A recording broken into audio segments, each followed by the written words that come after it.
ಬಿಡದಿ ಟೌನ್ಶಿಪ್ನಂತೆ ಚಿಕ್ಕಬಳ್ಳಾಪುರದಲ್ಲಿಯೂ ಸಹ ಕೆಡಿಬಿಗೆ ಬಹಳಷ್ಟು ವ್ಯಾಪಕ ವಿರೋಧ ವ್ಯಕ್ತವಾಗ್ತಾ ಇದೆ. ಈ ಕುರಿತು ಪ್ರತ್ಯಕ್ಷ ವರದಿ ನೀಡೋದಕ್ಕೆ ನಿಮ್ಮ ನ್ಯೂಸ್ ಲೈನ್ ತಂಡ ಸ್ಥಳಕ್ಕೆ ಭೇಟಿ ನೀಡಿದೆ.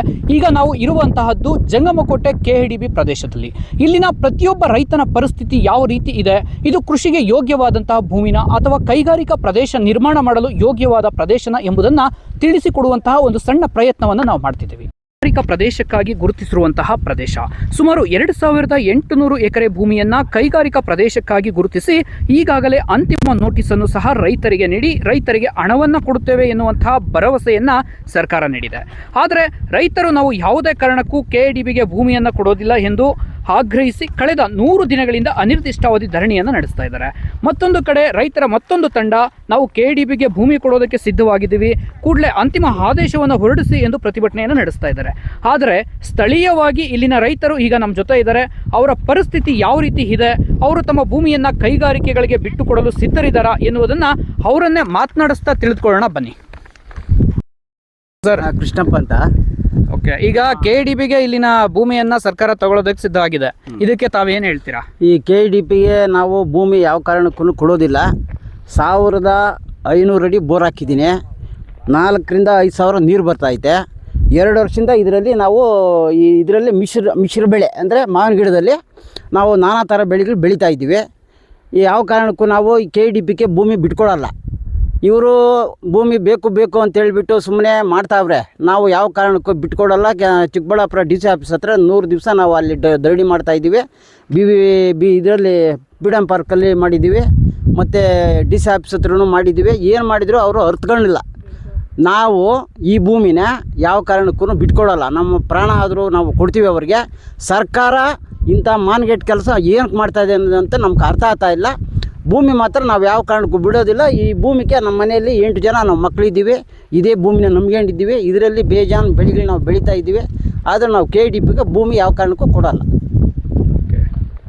ಅಂದರೆ ಈಗ ನಾವು ತೆಗೆದುಕೊಳ್ತೀವಿ, ಯಾವುದೇ ಕಾರಣಕ್ಕೂ ನಾವು ಕೈಗಾರಿಕೆನ ನಿಲ್ಲಿಸೋದಕ್ಕೆ ಆಗಲ್ಲ ಅನ್ನುವಂಥ ಮಾತುಗಳು ಕೇಳಿ ಬರ್ತಾ ಇದೆ. ಇದಕ್ಕೆ ಏನು ಹೇಳ್ತೀರಾ?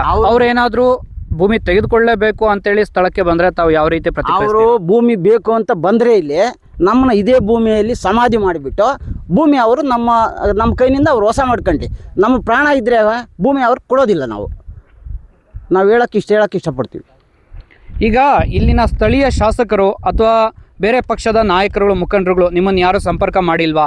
ಅಥವಾ ಈ ಕೆಡಿಬಿಯನ್ನು ನಾವು ಹಿಂತೆಗೆಯೋದಕ್ಕೆ ನಮ್ಮ ಕೈಲಾದಂಥ ನಾವು ಸಹಾಯವನ್ನು ಮಾಡ್ತೀವಿ ಅನ್ನುವಂಥ ಭರವಸೆಯನ್ನು ಯಾರಾದರೂ ನಿಮಗೆ ಕೊಟ್ಟಿದ್ದಾರಾ? ಈ ನಮ್ಮ ಶಿಲ್ಘಟ್ಟ ತಾಲೂಕು ಶಾಸಕರಾದಂಥ ರವಿ ಕುಮಾರ್ ಅವರು ನಾವೇ ಮನೆ ಹತ್ರ ಹೋಗಿದ್ವಿ. ನಾವು ಮನೆ ಹತ್ರ ಹೋದವಾಗ ನೋಡೋಣ, ನಮ್ಮ ಭೂಮಿ ನಮ್ಗೆ ಉಳಿಸ್ಕೊಡು, ಕೆಡಿಪಿಗೆ ನಾವು ಯಾವ ಕಾರಣಕ್ಕೂ ಭೂಮಿ ಕೊಡೋಲ್ಲ, ನಮಗೇನು ಸ್ವಲ್ಪ ಇರೋ ಭೂಮಿ ಅಂತ ನಾವು ಕೇಳಿದೆವಾಗ, ನೋಡಪ್ಪ ನಾನು ಇದು MLA ಆಗಿರ್ಬೋದು, ನಮ್ಮ ಸರ್ಕಾರ ಇಲ್ಲ, ಯಾವ ಕಾರಣಕ್ಕೂ ನನ್ನ ಕೆಲಸ ಏನೂ ನಡೆಯೋದಿಲ್ಲ, ನಾನು ಒಬ್ಬ PDO ಕೂಡ ಟ್ರಾನ್ಸ್ಫರ್ ಮಾಡೋಕ್ಕಾಗಲ್ಲ. ಆದ ಕಾರಣ ನನ್ನ ಸರ್ಕಾರ ನನ್ನ ಮಾತು ಯಾರು ಕೇಳೋದಿಲ್ಲ. ಅದಕ್ಕೆ ನಾನು ಏನು ಮಾಡೋಕ್ಕಾಗಲ್ಲ, ಇಲ್ಲ ತಗೊಳಕ್ಕೂ ಆಗಲ್ಲ ಅಥವಾ ಕೊಡೋಕ್ಕೂ ಆಗಲ್ಲ ಅಂತ ಹೇಳಿದ್ರು ಅವರು. ಹೇಳಿದಾಗ ನಾವು ನೀನು ಹೋಗಿ ಆ ಕೆಲಸ ಮಾಡಿದ್ರು ಹೋಗಲಿ, ನಮ್ಮ ಜೊತೆಗೆ ಬಂದುಬಿಡು, ನಮ್ಮ ಜೊತೆಯಲ್ಲಿ ಬಾ, ನೀನೇನು ಮಾಡಬೇಡ ಅಂತ ಕೇಳಿದೆವಾಗ, ಇಲ್ಲ ನನ್ನ ಜೊತೆಯಲ್ಲಿ ಬರೋಕ್ಕೂ ಆಗಲ್ಲ, ನನ್ನ ಕೈಲಿ ಏನು ಮಾಡೋಕ್ಕಾಗಲ್ಲ ಅಂತ ಅನ್ನೋ ಮಾತು ಅವರು ನಮ್ಮ ಶಾಸಕರು ಹೇಳಿದ್ದಾರೆ. ಈಗ ಅವರದೇ ಪಕ್ಷದ ಮುಖಂಡರುಗಳು, ಅವರದೇ ಪಕ್ಷದ ರಾಜ್ಯಾಧ್ಯಕ್ಷರು, ಮತ್ತು ಈಗ ಹಾಲಿ ಕೇಂದ್ರ ಸಚಿವರಾಗಿರ್ತಕ್ಕಂಥ ಕುಮಾರಣ್ಣನವರಿರ್ಬೋದು ಅಥವಾ ನಿಖಿಲ್ ಕುಮಾರಸ್ವಾಮಿ ಅವರಿರ್ಬೋದು, ಬಿಡದಿ ಟೌನ್ಶಿಪ್ ವಿಚಾರವಾಗಿ ಪಾದಯಾತ್ರೆಯನ್ನು ಮಾಡ್ತಾ ಇದ್ದಾರೆ ಮತ್ತು ಅಲ್ಲಿ ಬೃಹತ್ ಹೋರಾಟವನ್ನು ಸಹ ಮಾಡ್ತಾ ಇದ್ದಾರೆ. ಅದೇ ರೀತಿ ಇಲ್ಲಿನ ರೈತರಿಗೆ ಅವರದ್ದೇ ಪಕ್ಷದ ಶಾಸಕರಿರುವ ಕಾರಣದಿಂದಾಗಿ ಇಲ್ಲಿನ ರೈತರಿಗೂ ಅವರು ಅನುಕೂಲ ಮಾಡಬಹುದಿತ್ತಲ್ವ? ಇಲ್ಲಿನ ಒಂದು ಹೋರಾಟಕ್ಕೆ ಅವರು ಬಂದು ನಿಂತ್ಕೊಳ್ಬೋದಿತ್ತಲ್ಲ? ಯಾವ ಕಾರಣಕ್ಕೆ ಬರ್ತಾ ಇಲ್ಲ ಅವರೆಲ್ಲ ಇಲ್ಲಿಗೆ? ಅವರು ಈಗ ಬಿಡದಿಗೆ ಇವರು ಹೋಗಿದ್ದಾರೆ. ತಮ್ಮ ಶಿಲ್ಘಟ್ಟ ತಾಲೂಕು ಶಾಸಕರು ಬಿಡದಿಗೆ ಹೋಗಿದ್ದಾರೆ. ಅವರು ಮಾತ್ರ JDS ಅವರವರು ಅವ್ರದ್ದು ಬಿಡ್ಸಕ್ಕೆ ಹೋಗಿದ್ದಾರೆ. ಇಲ್ಲಿ ನಾವು ಏನು ಹೇಳ್ತಾರೆ ಅಂತಂದರೆ, ಇವು ಯಾವ ಕಾರಣಕ್ಕೂ ಇವರು ನಮ್ಮವರಲ್ಲ, ಇವರು ನಮ್ಮ ಪಾರ್ಟಿಯವರಲ್ಲ, ಆದ್ದರಿಂದ ನಾನು ಬಿಡಿಸಲ್ಲ ಇವ್ರಿಗೆ, ನಾನು ಏನೇ ಮಾಡಿ ನಮ್ಮ ಭೂಮಿ ನಾನು ತಗೊಂಡಿದ್ದೀವಿ ಸರಿ ಅಂತ ನಮ್ಮ ಮಾತು ಕೂಡ ಹೇಳ್ತಾವ್ರಿ. ಓಕೆ, ಇಲ್ಲಿ ಮತ್ತೊಬ್ಬ ರೈತ ಮಹಿಳೆ ಇದ್ದಾರೆ, ಅವರನ್ನು ಸಹ ಮಾತನಾಡಿಸ್ತಾ ಹೋಗೋಣ ಬನ್ನಿ. ಅಮ್ಮ ನಮಸ್ತೆ, ಏನಮ್ಮ ನಿಮ್ಮ ಹೆಸರು? ಸರ್, ನಮ್ಮ ಹೆಸರು ಗೌರಮ್ಮ ಅಂತ. ಸರ್, ನಮ್ಮ ಮಕ್ಕಳು ಓದಿದ್ದಾರೆ, ಓದಿ ಅವ್ರ ಕೆಲ್ಸಕ್ಕೆ ಹೋಗಿಲ್ಲ ಸರ್. ಅವ್ರ ಕೆಲ್ಸಗಳು ಯಾರು ಕಾಲ್ಪಾರ್ ಮಾಡೇ ಇಲ್ಲ. ಕೆಲ್ಸಗಳು ಓದಿ 2 ವರ್ಷ ಮನೇಲಿದ್ರು. ನೋಡಿ, ಮಾವು ಹಾಕೊಂಡಿದ್ದೀವಿ ನಾವು, ಒಂದಷ್ಟು ಸೀಮೆ ಹುಲ್ಲು ಹಾಕೊಂಡಿದ್ವಿ. DC ಆಫೀಸ್ ಹತ್ರ 6 ಹಸು ಕಟ್ಟಾಕಿದ್ದೀವಿ ಸರ್. ಮನೆಯಲ್ಲಿ 6 ಹಸು ಇದೆ. ದಿನ ಒಂದೊಂದು ಲೋಡ್ ಉಳ್ಕೊಯ್ಕೊಂಡು ಹೋಗ್ತೀವಿ. ದಿನ 50 ಲೀಟ್ರ್ ಹಾಲು ಹಾಕ್ತೀವಿ ಸರ್. ಅದರಲ್ಲಿ ಮಕ್ಕಳನ್ನ ಓದಿಸಿ ಅವ್ರು ಓದಿದ್ದು ಮುಗಿತು, ಯಾವ ಕೆಲಸಗಳು ಕೊಡಲಿಲ್ಲ ಇವರು ಗೌರ್ಮೆಂಟ್ ಅವರು. ಕೆಲಸಕ್ಕೆ ಕಾರ್ಪಾರ್ ಮಾಡ್ಬೇಕು, ಮಕ್ಕಳಿಗೆ ಉದ್ಯೋಗ ಕೊಡಬೇಕು ಅನ್ನೋ ಯೋಚನೆ ಇವ್ರಿಗಿಲ್ಲ. ರೈತರು ಹೊಟ್ಟೆ ಮೇಲೆ ಹೊಡಿಬೇಕು, ರೈತರು ಭೂಮಿ ಕಿತ್ಕೊಬೇಕು, ಇವ್ರು ದೊಡ್ಡವ್ರು ಆಗಬೇಕು, ಇವ್ರು 1000 ಎಕರೆಗಳು ಮಾಡ್ಕೊಬೇಕು, ಅವ್ರ ಮಕ್ಕಳಿಗೆ ಅವ್ರ ಮೊಮ್ಮಕ್ಕಳಿಗೆ ಎಲ್ಲ ಮಾಡಿ ಇಟ್ಟು ನಾವು ರೈತರು ಹೊಟ್ಟೆ ಮೇಲೆ ಹೊಡೆದು ಎಲ್ಲ ರೈತರು ಭೂಮಿ ಕೀಳ್ತಾ ಇದ್ದಾರೆ ಸರ್. ಇವರು ರೈತರನ್ನ ನಾಶನ ಮಾಡ್ತಾ ಇದ್ದಾರೆ. ರೈತರನ್ನ ಈ ಕಡೆ ರೈತರನ್ನ ನಾಶನ ಮಾಡಿ ಹೊರದೇಶವ್ರನ್ನ ತಂದು ಹಾಕಿ ಈ ಕಡೆ ರೈತರನ್ನ ಏನು ಮಾಡ್ಬೇಕಂದ್ರೆ ಈ ಕಡೆ ರೈತರೆಲ್ಲ ಓಟ್ ಹಾಕಿ ಗೆಲ್ಸಿದಕ್ಕೆ ತಾನೆ ಇವ್ರು MLA ಆಗಿರೋದು. ಇವ್ರು ಅಧಿಕಾರ ಬಂದಿರೋಕೆ ತಾನೆ ರೈತರನ್ನೆಲ್ಲ ಕೊಳ್ಳೆ ಹೊಡಿತಾರೆ ಇವರು. ರೈತರಿಲ್ಲ ಅಂದ್ರೆ ಇವ್ರು ಹೆಂಗೆ ಅಧಿಕಾರಕ್ಕೆ ಬರ್ತಾರೆ? ಇವ್ರು ಹೆಂಗೆ 1000 ಎಕರೆ ಅಧಿಕಾರಸ್ಥರಾಗ್ತಾರೆ ಇವರು ಎಲ್ಲ. ಇದ್ರ ರೈತರು ಹೊಟ್ಟೆ ಮೇಲೆ ಒಬ್ಬೊಬ್ಬರನ್ನೇ ಹೊಡೆದು ಮುಣಗಿಸಿ ಹೊರದೇಶವ್ರನ್ನ ತಂದು ಇಲ್ಲಿ ಹಾಕ್ತಾರೆ. ಕಂಪ್ನಿಗಳು ಬೇರೆ ದೇಶದವ್ರಿಗೆ ಜಮೀನು ಮಾರ್ಕೊಂತಾರೆ ಇವರು. ನಮ್ಗೆ 1 ಕೋಟಿ ಕೊಡ್ತಾರೆ, ಅವ್ರು 10 ಕೋಟಿಗೆ ಮಾರ್ಕೊಂತಾರೆ. ಮಾರ್ಕೊಂಡು ಹೊರದೇಶವ್ರನ್ನ ತಂದು ಇಲ್ಲಿ ಬಿಡ್ತಾರೆ. ನಮ್ಮ ಕಡೆ ನಾವು ಭೂಮಿ ಬೆಳೆದು ಕಷ್ಟ ಬಿದ್ದು ನಮ್ಮ ಅತ್ತೆ ಮಾವ ಮಾಡಿಕೊಟ್ರೆ ಆಸ್ತಿ ನಾವು ಬೆಳೆಸ್ಕೊಂಡು ನಮ್ಮ ಮಕ್ಕಳಿಗೆ ನಮ್ಮ ಮೊಮ್ಮಕ್ಳಿಗೆ ನಾವು ಕೊಡ್ಬಾರ್ದೇನು ಸರ? ನಾವೇ ತಿಂದು ಇವ್ರು ಕೊಡೋ ಕೋಟಿನ 3 ದಿವಸ ಮಧ್ಯಾಹ್ನ ತಿಂದು ಕುಡಿದು ಮಕ್ಳು ಇಸ್ಪೇಟ್ಗಳಾಡಿ ಕಲಿದಿದ್ದೆಲ್ಲ ಕಲ್ತ್ಕೊಂಡು ನಾಶನಾಗ ಹೋಗ್ಬಿಡ್ಬೇಕು. ಈ ಕಡೆ ರೈತರು ಹೊರದೇಶನ ತಂದು ಬಿಟ್ಬಿಡ್ಬೇಕು. ಯಾರೋ ಮೋದಿ ಮಾರ್ಕೊಂತಾನೆ, ದೇಶನ ಮಾರ್ಕೊಂತಾನೆ ಮೋದಿ ಅಂತ ಹೇಳ್ತಾರಲ್ಲ. ಇವಾಗ ಇವ್ರು ಸರ್ಕಾರ ಬಂದು ಏನು ಮಾಡ್ತಾರೆ ಸರ? ಇವ್ರು ಸರ್ಕಾರ ಬಂದು ಏನು ರೈತನ ಉಳಿಸ್ತಾವ್ರೆ? ಉಳಿಸ್ತೀವ್ರು ಕರೆಕ್ಟಾಗಿರೋ ಮುಂದೆ 28ಕ್ಕೆ ನಾವು ಬರ್ಬೇಕು, ನಾವೇ ಇರ್ಬೇಕು, ನಮ್ಮದೇ ಸರ್ಕಾರ ಇರಬೇಕು ಅಂತ ಕೊಚ್ಕೊಂಡು ಹೇಳ್ತಾರಲ್ಲ ಸರ್ ಇವರು. ಮುಂದೆ 28ಕ್ಕೆ ಇವ್ರು ಸರ್ಕಾರ ಬರ್ಬೇಕಂದ್ರೆ ರೈತನ ಉಳಿಸ್ಲಿ, ರೈತನ ದುಡ್ಕೊಂಡು ತಿನ್ನೋಕೆ ಬಿಡ್ಲಿ, ಮಾರ್ಕೊಂಡು ಅನ್ನೋದ್ರ ತಗೊಂಡ್ಲಿ ಇವರು. ಬೇಕಾ ಅವ್ರು ಮಾರ್ತಾರೆ, ಅವ್ರವ್ರ ಬಾಧಕ್ಕೆ ಯಾರು ಮಾರ್ತಾರೆ, ಮಾರಲ್ಲ ಅಂತ ಹೇಳಲ್ಲ ನಾವು. ಎಲ್ಲರೂ ಉಳಿಸ್ಕೊಂತಾರೆ ಅಂತ ಹೇಳಲ್ಲ. ಅವ್ರವ್ರ ಹೊಟ್ಟೆ ಪಡ್ಕ ಅವ್ರು ಮಾರ್ಕೊಂಡವ್ರು ತಗೊಂಡ್ಲಿ ಇವರು. ತಗೊಂಡು ಕಂಪ್ನಿಗಳು ಮಾಡಿ ರೈತರಿಗೆ ಉದ್ಯೋಗ ಕೊಡ್ತೀವಿ ನಾವು. ಉದ್ಯೋಗ ಏನು ಕೊಡ್ತಾರೆ ಒಬ್ರಿಗೆ? ಅದು ಮನೆಗೆ ಓದಿರೋ ಇವ್ರಕ ಒಂದು ಉದ್ಯೋಗ ಕೊಡ್ತಾರಂತೀವಿ. ನಾವೆಲ್ಲ ಓದೇ ಇಲ್ಲ, ನಾವು ದುಡಿತಾ ಇದೀವಿ. ಇವಾಗ 50 ಲೀಟ್ರ್ ಹಾಲು ಹಾಕ್ತಾ ಇದ್ದೀನಿ. ನಂಗೆ ಯಾವ ಓದು ಬರಹ ಬರ್ದಿಲ್ಲಲ್ಲ. ನಾನು 50 ಲೀಟ್ರ್ ಹಾಕಿ ಮಕ್ಕಳನ್ನ ಇಬ್ಬರನ್ನ ಓದಿಸಿದ್ದೀನಿ.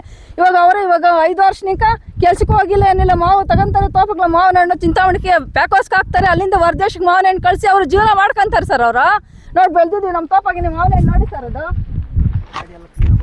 ಸರ್ ನೋಡಿ ಸರ್, ಇದೇ ಕೈ ಸರ್. ಹೊರದೇಶಕ್ಕೆ ಹೋಗ್ತದೆ ಸರ್ ಈ ಮಾವು. ನಮ್ಮ ಮಕ್ಳು ಇದೇ ಜೀವನ ಮಾಡ್ತಾರೆ. ಮಾವಿನ ಹಣ್ಣು ಮಾರಿ ಜೀವನ ಮಾಡ್ಕೊಂತ ಇದೀವಿ ನಾವು. ಇವ್ರ ಭೂಮಿ ಕಿತ್ಕೊಂಡು ನಾವೇನು ಇವ್ರು ಕೊಡೋ 15-20 ಸಾವಿರಕ್ಕೆ ಇವ್ರ ಹತ್ರ ಭಿಕ್ಷಾ ಬೇಡಕ್ಕೆ ಹೋಗೋಣ ನಾವು. ಏನು ಹೇಳ್ತಾರೆ? ಬಾತ್ರೂಮ್ ತೊಳಿ ಅಂತಾರೆ, ಇಲ್ಲ ವಾಚ್ಮನ್ ಕೆಲಸ ಮಾಡೋ ಅಂತಾರೆ. ಇವ್ರ ಕಂಪ್ನಿನಾಗ ಕೆಲಸ ಕೊಡೋದು, ಇಷ್ಟೇ ಕೆಲಸ ಕೊಡೋದು ನಮ್ಮ ರೈತರಿಗೆ ಇವ್ರ ರೈತಕ್ಕೆ ನಮ್ಮ ಫಲವತ್ತಾದ ಭೂಮಿ. ನಮ್ಮ ಭೂಮಿನಾಗ ದೊಡ್ಡ ಕೆಮ್ಮಣ್ಣು ರಾತ್ರಿ ಕದ್ಕೊಂಡು ಬೆಂಗಳೂರಾಗ ಎಲ್ಲಿ ನೋಡಿ ಸರ್ ಕೆಮ್ಮಣ್ಣು ನಮ್ದೇ ಇದೆ ಸರ್. ರಾತ್ರಿ ಲೋಡ್ಗಳೇ ಕದ್ಕೊಂಡು ಹೋಗ್ತಾರೆ ಇವ್ರು. ಫಲವತ್ತಾದ ಭೂಮಿನಾಗ ಬರಡು ಭೂಮಿನಾಗ ಕೆಮ್ಮಣ್ಣು ಹೆಂಗೆ ಬರ್ತಾರೆ ಸರ್? ಅವರು ಕಣ್ ಕಾಣಿಸಲ್ಲ ಏನು ಸರ್ ಇವ್ರಿಗೆ? ಬರಡು ಭೂಮಿ ಅಂತ ಕೊಚ್ಕೊಂತಾರಲ್ಲ ಇವರೆಲ್ಲ. ಇವರು ಕೆಮ್ಮಣ್ಣು ಹೆಂಗೆ ಲೋಡ್ಗೆ ಹೋಗ್ತಾರೆ ಕೇಳಿ. ಯಾರ ಮಣ್ಣು ಕೆಮ್ಮಣ್ಣು ಓಡ್ತಾ ಇರ್ತದೆ ಲೋಡ್ ಕೇಳಿ. ಯಾವ ಊರ್ದಿದ್ದೋ ಯಾವ ತಾಲೂಕದಿದ್ದು ಮಣ್ಣು ಅಂತ ಅವರೇ ಹೇಳ್ತಾರೆ. ಇವ್ರಿಗೇನು ಕಣ್ ಕಾಣಿಸಲ್ಲ, ಕಣ್ ಪರ ಬಂದಿದೆ ಇವ್ರಕ. ಬೋರ್ಡು ಭೂಮಿ ಅಂತ ಬಡ್ಕೊಂತಾರಲ್ಲ. ನೀವೇ ನೋಡಿ ಸರ್, ಇದು ಬೋರ್ಡು ಭೂಮಿನ ಹೆಂಗಿದೆ ನಮ್ಮ ಭೂಮಿ? ಫಲವತ್ತಾದ ಭೂಮಿ ಹಿಂಗೆ ಚೆಲ್ಕೊಂಡು ಹೋದ್ರೆ ಬೆಳೆ ಬರ್ತದೆ ಸರ್. ಈ ಭೂಮಿನಾಗ ಮಾವಾಗೆ ವರ್ಷದಾಗ 5 ಪಲ್ಲಕ್ಕೆ ಅವರೆಕಾಳು ಬೆಳೆದಿದ್ದೀವಿ ಸರ್. 1 ಪಲ್ಲ ಅಳಸಂದಿ ಬೆಳೆದಿದ್ದೀವಿ, 3 ಪಲ್ಲ ತೆಗರೆ ಬೆಳೆದಿದ್ದೀವಿ. ನಾವು ಮನೆಗೆ ಎಷ್ಟು ಬೇಕು ಅಷ್ಟು ಮಾರ್ಕೊಂತೀವಿ, ಬೆಳೆದಿದ್ದು ಮಾರ್ಕೊಂಡು ನಾವು ಏನೋ ಮಾಡ್ಕೊಂತೀವಿ ಸರ್. ಇವ್ರು ಕೂಡ 15-20 ಸಾವಿರಕ್ಕೆ ನಾವು ಜಮೀನು ಕೊಟ್ಬಿಟ್ಟು ಮನೆಗೆ ಒಬ್ರು ಉದ್ಯೋಗ ಕೊಡ್ತಾರಂತ. ಇವನ್ ಬೇಕಾ ನಮ್ಗೆ ಉದ್ಯೋಗ ಕೊಡೋದು? ನಾವೇ ಕೊಡ್ತೀರಿ ವರ್ಷಕ್ಕೆ ತಿಂಗಳಿಗೆ 10 ಜನಕ್ಕೆ ಕೆಲಸ. ಇವನೇನು ಒಬ್ರಿಗೆ ಉದ್ಯೋಗ ಕೊಡೋದು? ನಾವು ಭೂಮಿ ಕೊಡೋದು ಬೇಡ, ಅವ್ನು ನಮ್ಗೆ ಉದ್ಯೋಗ ಕೊಡೋಬೇಡ. ನಾವು ಯಾವುದೇ ಕಾರಣಕ್ಕೆ ನಾವು ಭೂಮಿ ಕೊಡಲ್ಲ ಸರ್. ನಾವು ರಕ್ತವಾದ್ರೂ ಚೆಲ್ತೀವಿ, ನಾವು ಮಾತ್ರ ಭೂಮಿ ಅಂತ ಬಿಟ್ಕೊಡೋದಿಲ್ಲ ಸರ್. ನಮ್ಮ ಭೂಮಿ ನಮ್ಮ ಫಲವತ್ತಾದ ಭೂಮಿ, ನಮ್ಗೆ ಭೂಮಿ ಬೇಕು. ಅದೇನು ಮಾಡ್ತಾರೋ ಮಾಡಲಿ ಅವರು. ಮತ್ತೊಬ್ಬ ಯುವ ರೈತ ನಮ್ಮ ಜೊತೆಲಿದ್ದಾರೆ, ಬನ್ನಿ ಅವರು ಈ ಕೈಗಾರಿಕೆ ಸಂಬಂಧಪಟ್ಟಂತೆ ಏನು ಹೇಳ್ತಾರೆ ಕೇಳಿ ತಿಳ್ಕೊಳ್ಳೋಣ. ಸರ್ ನಮಸ್ತೆ, ತಮ್ಮ ಹೆಸರು ಸರ್? ನಮಸ್ತೆ. ನಮ್ಮದು ತಾದೂರು ಗ್ರಾಮ ನಡುಪನಾಯಕನಹಳ್ಳಿ ಸರ್ವೆ ನಂಬರಲ್ಲಿ ನಾನು ಕೋಳಿ ಫಾರಮ್ ಮಾಡ್ಕೊಂಡಿದ್ದೀನಿ. ನನ್ನ ಹೆಸರು ಮೋಹನ್ ಅಂತೇಳಿ. 18,000 ಕೆಪಾಸಿಟಿ ಶೆಡ್ಗೆ 2 ಶೆಡ್ ಮಾಡ್ಕೊಂಡಿದ್ದೀನಿ. ಇದ್ರ ಜೊತೆಯಲ್ಲೇ ರೇಷ್ಮೆ 200 ಮೂಟೆ ಸೊಪ್ಪು ತೆಗೆಯಂತ ರೇಷ್ಮೆ ಮಾಡ್ಕೊಂಡಿದ್ದೀನಿ. ಈಗ ಹುಳು ಇದೆ, 5-6 ದಿನದಲ್ಲಿ ಹುಳು ಇದೆ. ಇನ್ನೊಂದು 2-3 ದಿನದಲ್ಲಿ ಹುಳು ಆಗುತ್ತೆ. ಈಗ ಇನ್ನೊಂದು 4-5 ದಿನದಲ್ಲಿ ಕೋಳಿನೂ ಖಾಲಿ ಆಗುತ್ತೆ. ಲಿಫ್ಟಿಂಗ್ ಆಗಿ ಬಂದಿದೆ.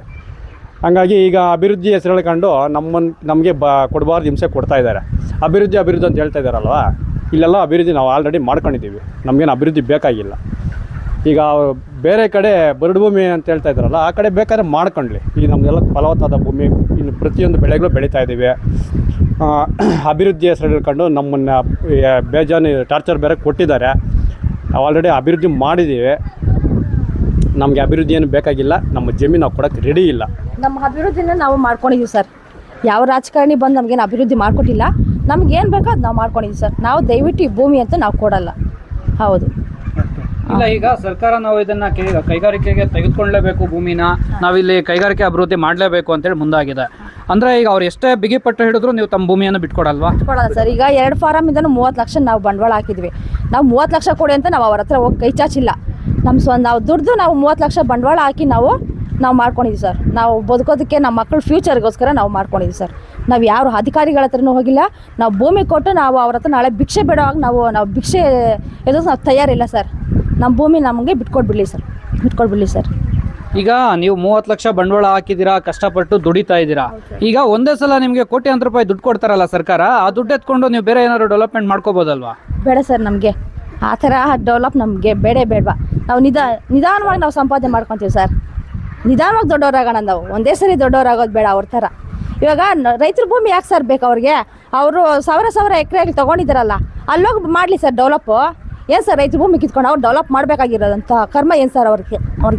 ನಾವು ಭೂಮಿ ಕೊಡಲ್ಲ ಸರ್. ನಮ್ಮ ಮಕ್ಕಳಿಗೆ ಮೊಮ್ಮಕ್ಕಳಿಗೆ ಇವಾಗ ಹಿಂದೆ ಎಲ್ಲ ಬಿಟ್ಟಿದ್ದಾರಲ್ಲ, ನಮ್ಗೆ ಅಜ್ಜಿ ತಾತಂದ್ರೆಲ್ಲ ಕೊಟ್ಟಿದ್ದಾರಲ್ಲ, ಅವ್ರು ಅವತ್ತು ಕೊಟ್ಟಿರೋದಕ್ಕೆ ಸರ್ ನಾವೀಗ ನಮ್ಮ ಮಕ್ಕಳಿಗೆ ನಾವು ಕೊಡ್ಬೇಕು ಸರ್ ನಾವು ಭೂಮಿನ. ನಾವು ಯಾವುದೇ ಕಾರಣಕ್ಕೂ ಭೂಮಿ ಕೊಡಲ್ಲ ಸರ್.